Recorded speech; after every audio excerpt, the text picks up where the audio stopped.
Welcome back to Superstring. Today I will show you a dream, sentiment film from 1998, named What Dreams May Come. Spoilers ahead. Keep an eye out and fare thee well. During his getaway in Switzerland, Dr. Chris Nielsen meets craftsman Annie Collins when their boats unintentionally catch one another.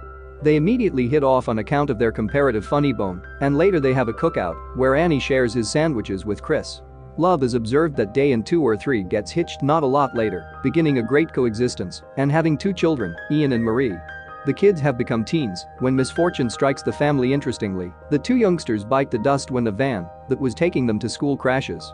After 4 years, Chris is working at the clinic when he gets a call from Annie, who is having an implosion since a portion of the workmanship pieces she obtained for a display opening haven't shown up.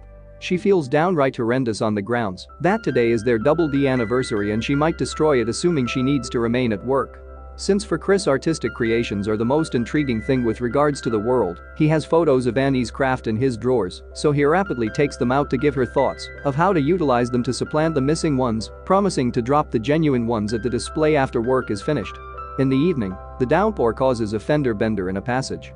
Chris stops his vehicle in the nick of time and doesn't get found out in it, however being a specialist for him is an obligation he should regard, so he gets off his vehicle and approaches the casualties to help. Tragically, another approaching vehicle isn't as fortunate and crashes too, killing Chris all the while. In almost no time, Chris ends up in a floaty structure over the world, while a secretive voice asks him inquiries to check whether he's mindful of what's happening. He sees his body being taken to the medical clinic and passing on there, then, at that point, he moves to his home, where the canine barks at him since creatures really do see him. The puzzling voice takes structure then, at that point, yet it's as yet hazy, so Chris can't see what its identity is. The voice attempts to persuade Chris that he's dead, yet he keeps drifting around, watching Annie go through his wake and checking out at the photos of his children. This causes him to have a flashback of the time their old Dalmatian canine Katie was debilitated and they needed to put her down, which drove Marie exceptionally crazy since she was unable to comprehend it was kindness. He additionally recalls the time he and Ian went running into the woodland under the downpour for no particular reason, and Chris took the risk to tell his child they would move him to another school. Chris's apparition takes structure at the congregation, where they are holding his burial service, and he attempts to contact Annie, who can't see him yet can feel a strange sensation around her face. Then, Chris shows up at his home again to take a gander at the canvas Annie had made for their double D anniversary, which portrays the extraordinary spot where they met and were intending to resign. He observes Annie beginning a journal since her specialist asked her to, so she could adapt, however it's not aiding her by any stretch of the imagination. Chris takes the risk to speak with her by directing her hand with the pen and making her state, "This is Chris, I actually exist," yet it just gives Annie a mental episode since it couldn't in any way, shape or form be genuine. When later Annie goes to the graveyard to visit his grave, Chris attempts to contact her shoulders to comfort her, however rather it causes her shout since it causes her to feel like she's going off the deep end by detecting things that aren't actually there. Seeing as his presence is just causing his significant other more aggravation, Chris chooses to permit his spirit to at long last continue on. Awakens in his own paradise, which is molded like Annie's painting of their exceptional spot. Katie is there as well, looking youthful and solid. The secretive voice appears also, and this time it has a legitimate structure. It's Albert Lewis, Chris's old coach who passed on at 63, yet here he looks youthful once more. Albert instructs Chris that this world is constrained by his psyche, so he can make things move or change simply by wishing them to do as such.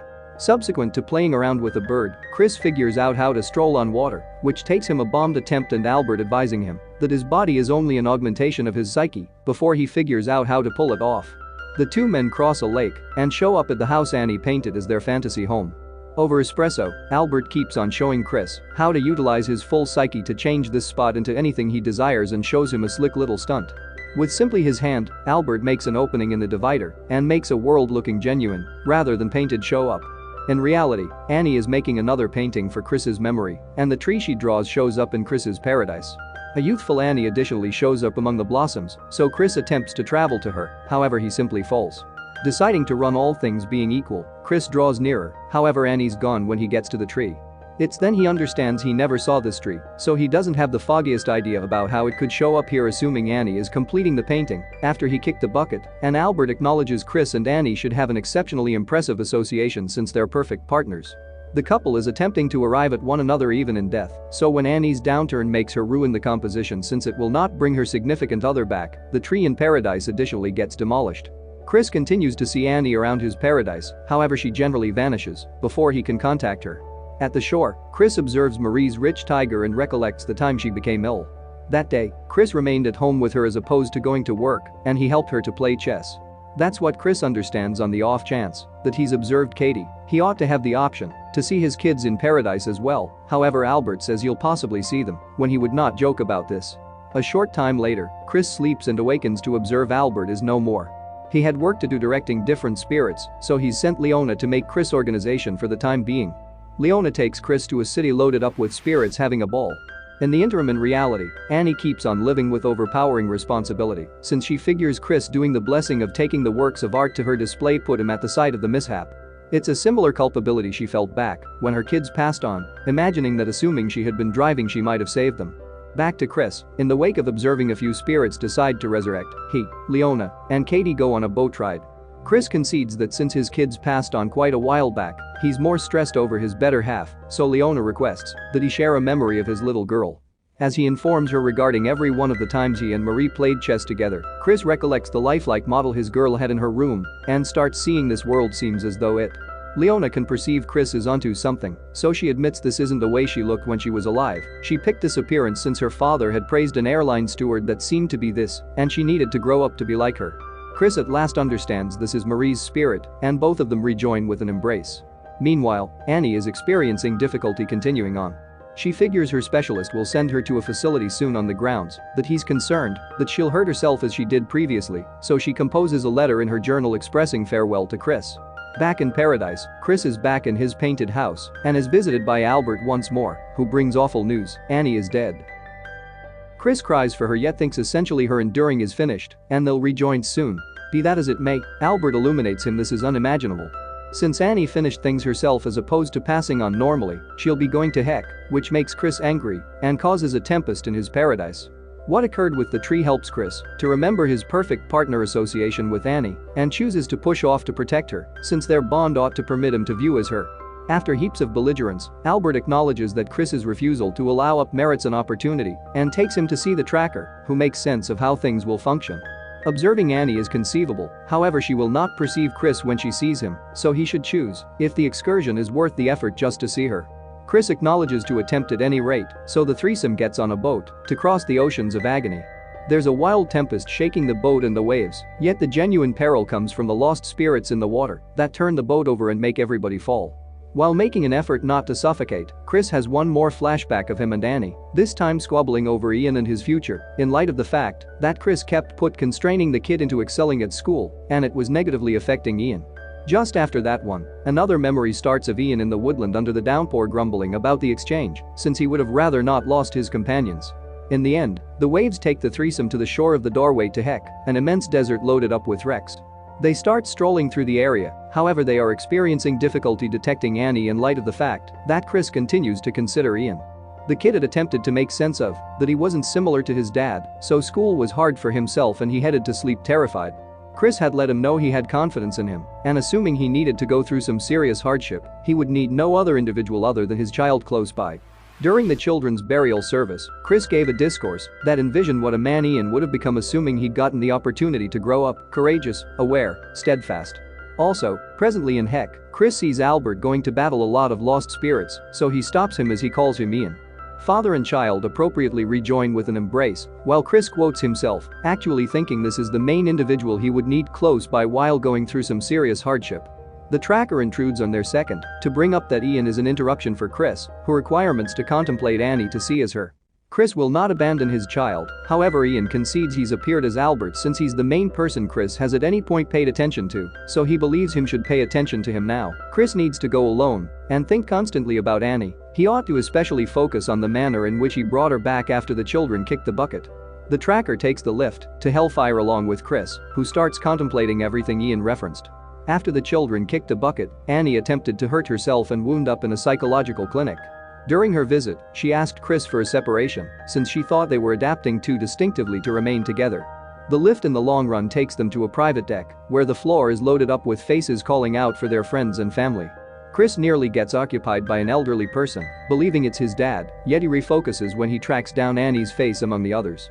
Recollecting an exquisite evening they spent together in the recreation area, he rushes to her, just to fall through an opening on the floor and into a lake.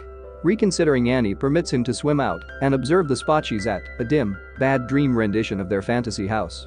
The tracker makes sense of this as a deception her culpability causes for herself, and, in the wake of uncovering he's the genuine Albert who likewise took on another appearance, he reminds Chris that he has no safeguard against Annie, so he just has 3 minutes with her before he flips out. Chris goes into the house, and as it had been anticipated, Annie doesn't remember him, so he professes to be a neighbor that appreciates her craft. Annie is stressed on the grounds that her canvases are missing, so Chris attempts to occupy her by enlightening her concerning his dead spouse and how they concocted the Double D anniversary. Quite a while back, Chris visited Annie at the psychological emergency clinic and told her he would leave since his presence wasn't aiding, and seeing her like this was killing him. So day was a twofold D-Day, since they expected to settle on a conclusion about separate. Chris had understood that he was a contributor to the issue, not on the grounds that he helped her to remember what occurred, but since he would never join her out of the loop place she was in. At last, tracking down solace in his new mentality as opposed to being compelled to recuperate, Annie acknowledges to return to her previous lifestyle, and the couple accommodates. Current Annie believes it's a contacting story, yet the lady still kicked the bucket, so there's no expectation. Chris fights back by making sense of not surrendering was just his own particular manner to stow away from the world, and that his better half never was a weakling. Seeing as she needs to see her family once more, Chris makes Annie shut her eyes and recollect the day of her wedding, so he appears in the memory as well and lets him know he's genuine. At the point when Annie wakes up, she sees Chris and blows a gasket, believing some kind of stunt tormentor.